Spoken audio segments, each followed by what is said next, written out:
There's a food fight underway in New York City. The city's health department is ordering chain restaurants like Red Lobster and McDonald's to start listing calorie counts next to all menu items, right next to the price, starting next week. What we've gotten is grossly inflated portion size and ridiculous calorie counts and very unhealthy offerings.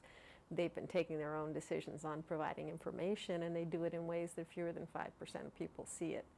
So at this point, we think that there needs to be some public intervention. But a group of restaurant owners is suing to stop the law from going into effect, calling it a misguided effort to combat obesity. Obesity should be properly fought in the schools and in the homes.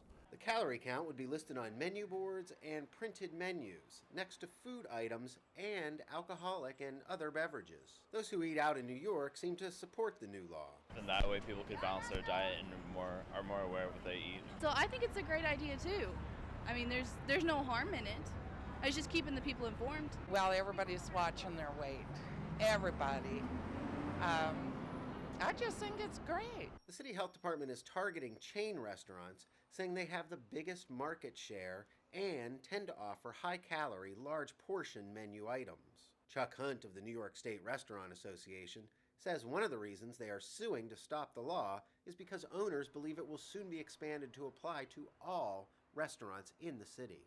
Owners must pay to remake all their menus and pay to have each dish tested to determine calorie count. We think that people looking up to see the calorie count is really not going to make a big difference as to what they select. They're going to select what they want to eat, what they like to eat, what they enjoy eating.